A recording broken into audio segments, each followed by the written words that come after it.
I'm Rodger Baker, Executive Director of the Stratfor Center for Applied Geopolitics at RANE, a global center of excellence for geopolitical intelligence and analysis. Learn how you can put geopolitics to work for your organization at ranenetwork.com.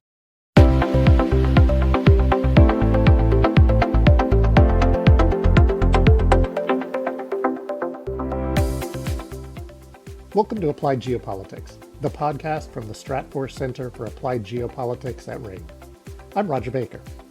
I'm happy today to be joined by our two 2024 Summer Fellows, Brandon Hillary, a graduate of UCLA, where he studied political science and global studies, and Leonie Müller, a recent graduate of New York University with a Master's of Arts in International Relations. Each year for the Fellows Program, we pick a fairly robust geopolitical theme to explore, and this year was the relationship between changing demographics and national power. For the project, the Fellows focused on the direct impact of changing demographics, particularly declining birth rates, on military power, which is, of course, only one element of national power. So welcome back, Brandon, and welcome back, Leonie. So what I'd like to open with is, heading into this project, what were some of the thoughts you came into and that you anticipated in thinking about the relationship between demographics and national power, which is a pretty big topic? And what were some of the ways you narrowed it out? And maybe we'll start with you, Leonie, and then we'll jump to Brandon. Sure. Yeah, I think on such a big abstract topic that a lot of people like to talk about, it was really about defining these big terms because they can encompass many different things. So slicing down what demographics mean, which can be things like age or gender and income, overall human quality, or many different ways to slice this. And it seemed to be really important to be precise about this quite early on. Otherwise, statements such as demographic decline that are thrown around end up having little empirical accuracy, as well as understanding that overall discourse on demographics has been quite confusing across time. Just a few decades ago, the world was very concerned with overpopulation. Now all of a sudden we're facing what is called depopulation and kind of figuring out what the statistics or the data really says about this. Yeah, I agree. It came at a really interesting time to do this project, primarily because we do have that paradigm shift where now the concern is, not just decreasing populations, but also aging populations and a lot of the fallout from that. And, a lot of it is unprecedented. While there have been, certain black swan events throughout history that have caused what we might deem as depopulation, we haven't experienced an aging population phenomenon across the board that we are now. And so the interplay between that and then modes of national power was a really interesting topic to investigate. Yeah, I was just going to say it was also important to take a more global, holistic perspective. A lot of people talk about declining populations in the global north, but that is not the issue that everyone is facing. The global trend with regards to demographics is highly divergent, and the global south is facing incredible population growth. So kind of making sure to be precise about those distinctions. And I guess that really set the stage for the project and interrogating what these fluctuations mean, what the divergent patterns mean. Yeah, let's go back for a second. You both sort of mentioned demographic decline, which is of course a very odd and interesting word. As you point out, Leonie, demography is a very complicated thing. It's not merely the total number of people. And then the question of depopulation, and as Brandon, you point out, the idea of aging populations rather than just people dying off. How do we think about the way in which those words, demographic decline or depopulation, are sort of thrown around, are interpreted, and what, as you were digging into this, what conclusions did you come to around either the viability of those terms or maybe how much they may be misleading in some of the issues that we're dealing with? So there's first the trend of depopulation, which, as we see based on global population trends, the global population is supposed to peak around 2080 before going on somewhat of a decline. But as far as what would be deemed as true demographic decline, as Leonie previously mentioned, a lot of that is regional, based off of the global north versus global south distinction, what you might deem as developed versus developing countries. When it's decline, we see more of an aging phenomenon where we see the workforce and the most productive part of the population declining relative to the dependent population, which is growing. And then there are a lot of economic effects that come from that, from an age dependency ratio, which is the ratio of dependents to the working age population of 15 to 64. And so when there are actually economic effects that come from a demographic environment that is not as productive, then that is what we might deem as decline versus an overall trend of just less people.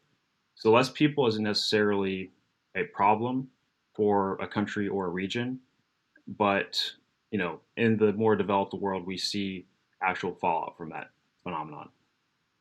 As we look at this, I think something that's really interesting and valuable that both we sort of recognized early on and made explicit in the research is this relationship as we're thinking about demography between a trend of declining birth rates and a trend of increased longevity. So in some ways, it masks the total population decline because people are living longer even though you have lower birth rates, but it creates those stresses that you talked about in the economic dynamic where you have a greater dependency ratio in the countries. And I know that you both focused a little bit about on that dependency ratio. Why don't we go in and talk about the two countries that you chose, why you chose those countries, and how we looked or how you looked at narrowing it down to looking at just the military power component of national power, because of course it's just as demography is complex, national power is particularly complex.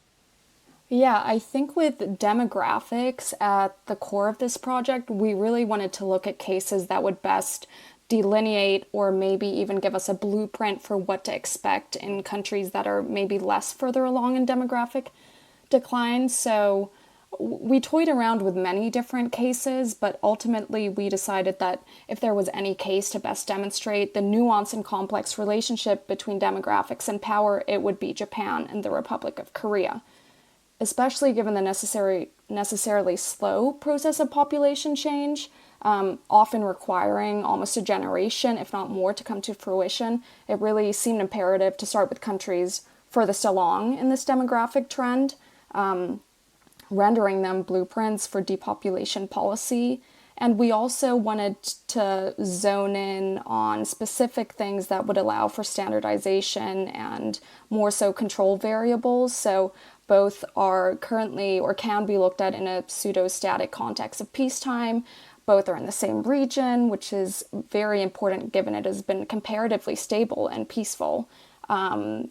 And both are also facing shifting perceptions of military threats and growing military ambitions, which is something we really wanted to focus on as our slice of military power, because of course you can look at economics or culture or what have you, but military power seemed to be something more concrete and tangible as a node of national power with a very direct relationship to physical material and personnel, as well as overlapping very well with working age populations, which gave us a lot of space to control the research.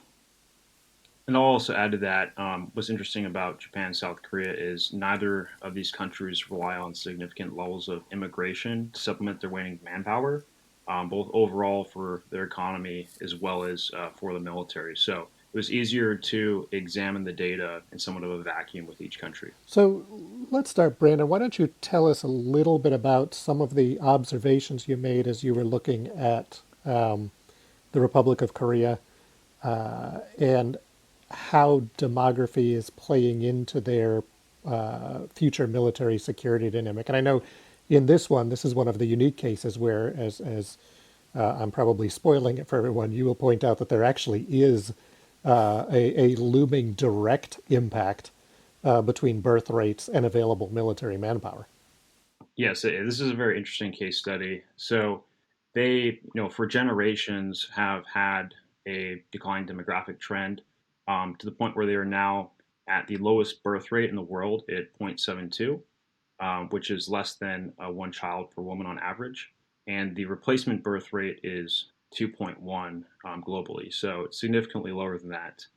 And they've been experiencing this for years. And what's interesting is in South Korea, they depend on a conscription system for their military, where every male when he turns 18 is expected to serve. Now there are caveats and exemptions to that, but large in part that is the expectation. And their demographic trends show that by the year 2035, there will not even be 200,000 males turning 18 by that year. So there will be an inevitable downsizing of the military short of major policy reforms, which predicts that if there are not added components such as, technology added to the military or alliances created, then they are going to experience issues with possible loss of military power relative to their adversaries. And how do you see you talk about a conscription army, and of course, the threat dynamic for South Korea is heavily geared toward North Korea, and a difficult border neighbor, and therefore they seem to South Korea as a manpower heavy army or military. It does seem to rely very heavily on alliance structures as well. Are we seeing anything from the South Korean government or military that is beginning to take into consideration this coming recruitment gap to be able to adapt to that? We have seen a recognition of the problem publicly by public officials and high-ranking officers within the military. Some policies have been enacted to mitigate some of this recruitment issue. We've seen more expansive roles for women in the military. We've seen budgets that increase military salaries and try to improve healthcare services, housing allowance, and educational support, which creates an incentive structure for the components of the military that are on a volunteer basis, such as the officer corps, and then also incentives to keep recruits in, because while someone is conscripted, they are able to get out after an average of 4 or 5 years if they do not decide to stay in. And a lot of the longevity is necessary to be able to have a non-commissioned officer and an officer corps, which are the leaders of the military, essentially. We've also seen South Korea increase their R&D spending. This brings in an economic component as well, because there are issues with a shrinking workforce. But a lot of that R&D spending has gone to build up the military-industrial complex of the country, as well as directly investing in projects that decrease manpower requirements within the military. A lot of that is under the Defense Innovation 4.0 project, which plans to use advanced technology to better deal with North Korea's expanding threat, as well as offset declines in the recruiting pool. And a lot of that's centered around integrating automation into their current military systems, as well as integrating AI into its weapon systems, and also innovating the military structure and training where they just will not require as many people. So a lot of this is at the beginning stages. A lot of this technology is still in the development phase. It has yet to be implemented at a scale that is effective. But the sense of urgency is echoed through both what they say and what they're doing. Yeah, and I think that point you're raising on the question of how many people do you need to make a military effective or efficient, given changes in technology, that's something we'll come back to here in a moment. But I know it's a discussion that's happening everywhere. I mean, we see it playing out on the Ukrainian battlefield, where you have this dual dynamic of technology being used to supplement, but still somehow an old-fashioned meat grinder of a conflict. Let's jump over to Leonie, and what are some of the observations you came up with from Japan? Because Japan, of course, is not a conscription military. It's actually a relatively small military compared to the South Koreans in some ways, and a very different focus on how they identify risk threat and on how society relates to their role or relationship with the military. Yeah, you make really important points. So the Japanese military setup is very different from the South Korean case. It's an all-volunteer force called the the self-defense forces, a euphemism for the armed forces, and it really reflects the post-World War II Japanese pacifism, which bleeds into the low rates of volunteerism that go into the SDF. It's hovered around 260,000 over the last 30 years, and really demonstrates a clear case that from a purely numerical standpoint, Japanese demographics will not affect military size in the short nor long term. I believe it stands at 0.3% of the working age population at present, and therefore really gives a lot of wiggle room for growth, dispelling those direct, very alarmist narratives that emphasize population decline impacting national power, in this sense, military power. Rather, what the Japanese case reveals is that socio-political issues loom larger than numerical ones, strictly speaking. In the Japanese case, that being low willingness to volunteer given poor salaries, or the political pacifism, or low associated social status, which are all compounded, however, by overall population decline rather than directly related. So things like lower economic output and therefore higher need for human capital will render distributional conflict for soldiers and defense spending as workers become sparse and the economy tightens. Or there may be budgetary shifts to social security, health services, and family policies that take away from defense expenditure. And an aging and declining population, as Brandon talked about prior, portends a growing age dependency ratio. And if taxes rise and or pension benefits decline, this will make the military an even less lucrative path. So it's more about the secondary and tertiary effects of population decline that affect military power in Japan rather than that more direct numerical link. And something I know that you both had highlighted was the very different ways in which the two countries are shaped, or how their strategic position is. So South Korea having a land border, Japan having primarily a maritime and air-based military. How do you see that shaping the manpower needs of Japan versus Korea? Certainly, in the case of Korea, their primary security interest is the foe to their north. There to offset that threat, it requires primarily a land force due to that unique threat that they face. So, whatever the remedies are to the demographic issues with the military, it's going to involve technology and reforms to mostly the land forces. Because while we see, in the case of Russia and Ukraine, while technology has changed the dynamic of the battlefield, as warfare is being fought in more domains, it is being fought on more fronts, not necessarily different fronts. So the need remains for large amounts of manpower to be able to take and occupy territory. And in the case of Korea, that will remain for quite a while. And so while they can possibly make do with a smaller size land force, they're still going to have to be able to achieve the same objectives regardless, which is certainly different than the case of Japan, which is more maritime focused.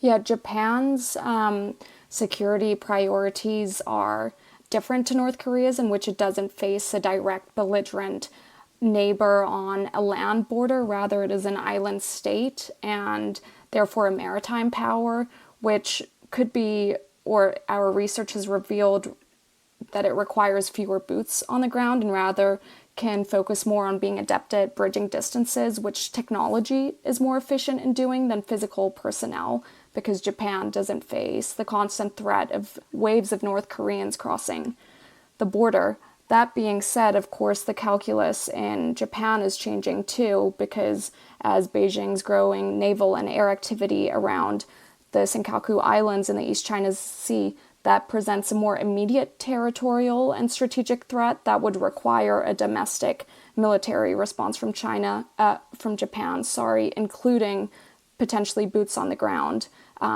Moreover, there's obviously interest that Japan has in waters to keeping maritime supply supply lines open. So that too doesn't necessarily negate the fact that it is purely a maritime power that doesn't need as many boots on the ground. And in both of these cases, of course, we have two countries that have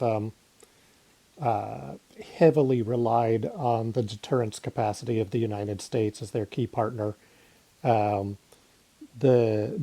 dealt with it differently. As you note, Japan used its post-war pacifism as a way to put less attention on, at least in the first, 20, 30 years, on military and defense capabilities. Now it's much more robust than the phrase SDF means, whereas the South Koreans seem to have always focused on having a very large land force within there.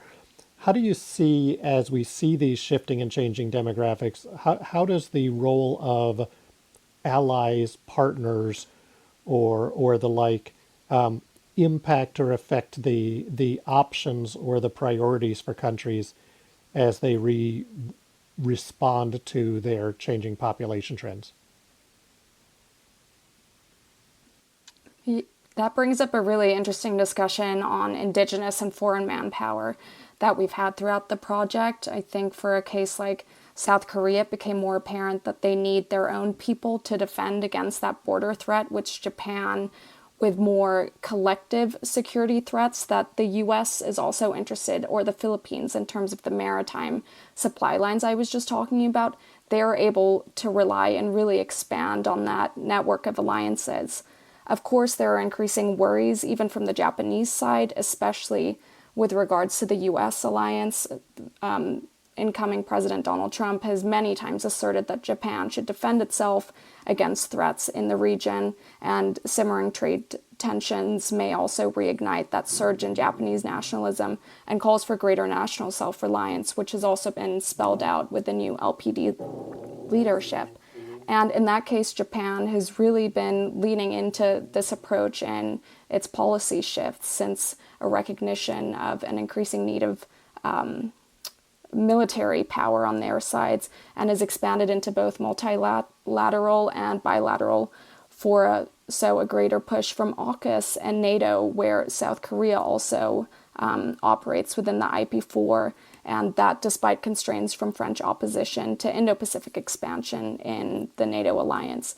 But Japan is really actively trying to flourish in these partnerships and can do so particularly well because it doesn't face an acute singular threat, but rather shares the threat perception with many of its partners. Yeah, and certainly going back to South Korea, being able to utilize the U.S. alliance in the region can really help some of their more short-term geopolitical and security goals. Because based off of the data I observed over the project, the consequences of the demographic issues and the subsequent personnel losses to the military will occur most likely before some of the technology can be implemented at scale that can truly offset a lot of these personnel losses. And then you also are going to have certain economic constraints from that due to just the aging population, higher requirements for social expenditure to support the dependent population, as well as less tax revenue from a smaller workforce. And so being able to lean on security guarantees from the United States is a way to provide some of that top cover while they can invest in their armed forces and their economy to reorient on less personnel and less of a workforce. And South Korea has certainly been a key player for U.S. security interests in the Indo-Pacific. And in the context of current competition between China and the U.S. and the Indo-Pacific, South Korea can make itself more useful to the United States and in return get more security guarantees. So I know, Brandon, you looked a lot at the relationship between technology and manpower needs in the military. And as you mentioned, the South Koreans there's a gap between when their manpower starts to drop and the technology fills in the needs. What are some of the broader observations or remaining questions that you have in regards to whether or not we're moving to all robot armies, of the future where people don't have to fight? I mean, in regards really more realistically, though, to how much does changing technology alter manpower needs?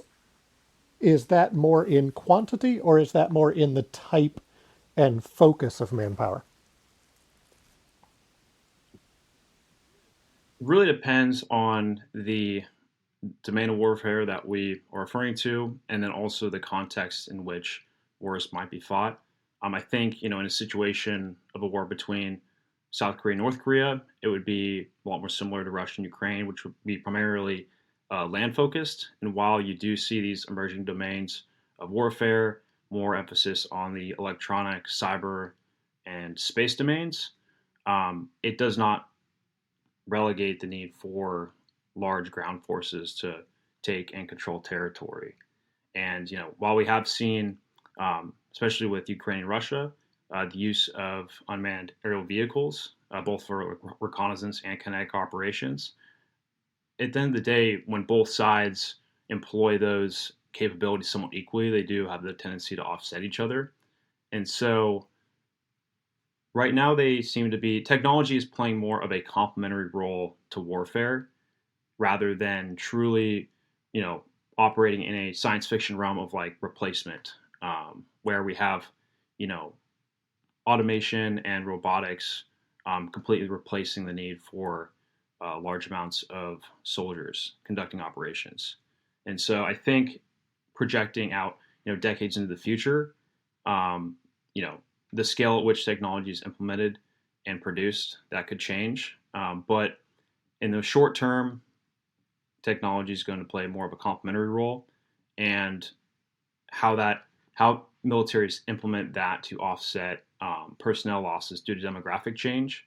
A lot of that remains to be seen, and so it'll be a very interesting case study going forward for a lot of countries. I think Japan, and especially South Korea probably being the most extreme example of this due to their dependency on a conscription system. They're kind of like setting the stage. They're kind of the canary in the coal mine for this scenario. But a lot of countries will have to contend with this as well, especially Russia and Ukraine as they rebuild their forces with the backdrop of demographic decline in their own countries. Yeah, and it seems to me, as we look at this, in some ways, the advances in technology have allowed you to apply greater impact in a more focused area with less wastage, but not necessarily fundamentally altered the need for people, particularly as you note in ground warfare, where in the end territory matters, and you can't hold territory from the air. You have to hold territory physically. So there is this interesting dynamic where we're not necessarily seeing that the shrinking size of military nearly as much as the change in the training needed or the skills needed for certain aspects of the military, but still not for the whole thing. And then the reduction in cost or barriers to access to technology. We're mostly talking here in state to state, but of course there is a greater access to for non-state entities, which may bolster their capabilities and allow you to have a greater perceived capability with a smaller force initially, at least if you're out and engaged. Let's jump over to Leonie. I know in your part you were also looking at trying to understand not merely the quantity of manpower, but for lack of a better word, the quality or the types of folks that we see as we're looking at these changes in demographics. Would you expand a little bit about some of that? Yeah, these were some of the very fundamental discussions we were having at the beginning of the project. And it really divides into two camps: the more static approach, which I guess prescribes to the narratives we see in the media that assert that population decline necessarily shifts poles of power and those kind of things. So this prescribes to the fact that the influence of many people is more than the influence of a few. tying population size and density as a singular independent variable to the power projection of a given state. All else being equal, this is of course the case. However, all else really is not equal, and rather than we enter into that more dynamic discussion of manpower and population size, which, as Halford Mackinder states, manpower does not imply only a counting of heads. One may enumerate a population and currently settle it as so many million or billion, but that does not necessarily mean you can measure the power of a nation. For the assumption that all men are equally efficient is not quite the case. Rather, it's about potential in the same way that potential is discussed in the physical sciences. And an interesting comparison there would be the efficacy of the Israeli Defense Forces as a very small overall force versus perhaps what a large country like India's military mobilization would look like.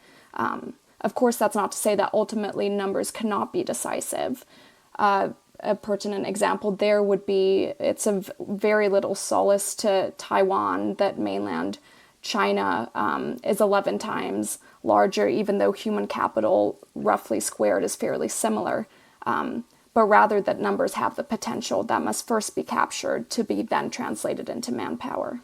Yeah, it's a much more complicated concept than raw numbers. And, you can go back through even modern history, and look at human wave techniques versus using very carefully calculated techniques. And therefore, the in some ways, maybe it was a large pool of manpower did not compel states to necessarily develop more focused methods, whereas either a smaller pool of manpower or a higher sensitivity to human loss may have driven a very different type of warfare or development of warfare tools and methodologies and focus. I want to, before we close, and I know we've barely scratched the surface even of this report, much less of the bigger question of demographics and power, but I want to give you each a chance maybe to give a final comment on either something that was interesting or unexpected from the project, or something that needs further elaborated on for a next step or a next step. I know we took a very, very thin slice of this issue, but maybe we'll start with Brandon and we'll finish with Leonie. Yeah, so, very small piece of the pie here in terms of measuring, geopolitical power and how that relates to demographics. And we also chose two countries in the same region, both developed countries with a lot of similarities. So certainly in terms of the amount of countries we can examine within this case study, especially developing countries that may be experiencing population growth, but are still experiencing declines in their fertility rates, which could predict that they will face similar scenarios in the distant future. And then we also have different components of geopolitical power. We focused on a hard power realm than military power because it's more quantifiable, but also the economic side. We noticed there was a ton of interplay between the economy and military power, especially because the workforce greatly overlaps with the military age population that can be recruited on a volunteer basis or conscripted or drafted.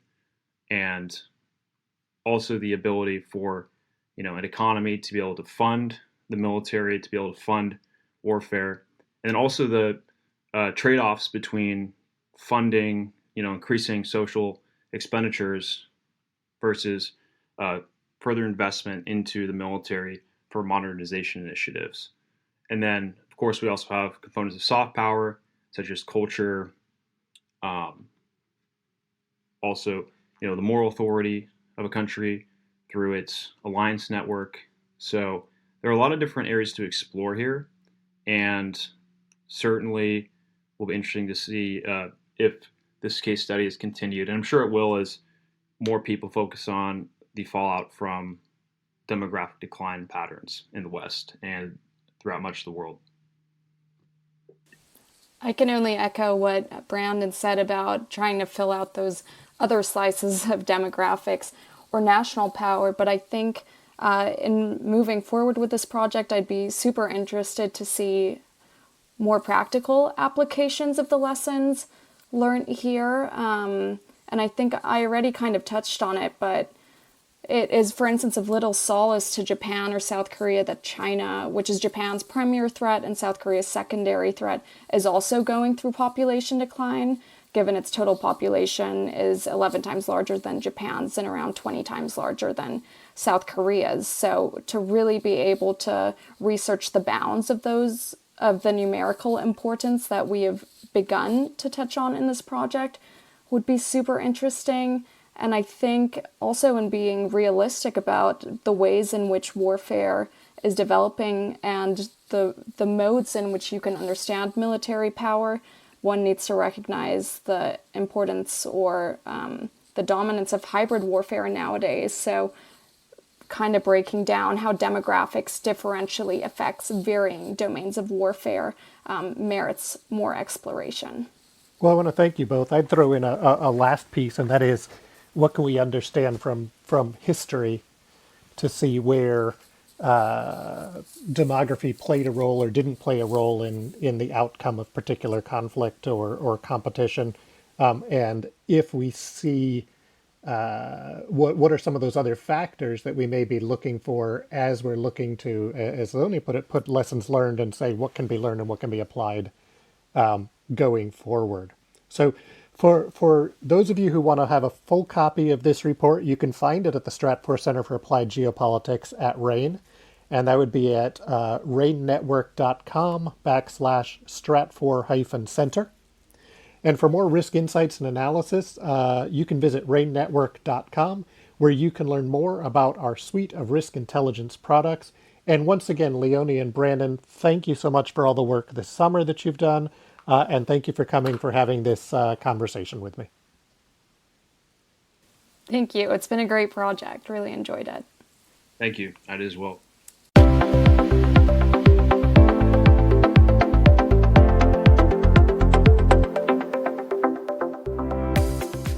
Thanks for listening to this special edition podcast from the RANE podcast series. Dive deeper into our geopolitical analysis capabilities and access a full copy of the report discussed in this episode by visiting us at ranenetwork.com/Stratfor-Center. Thank you for listening.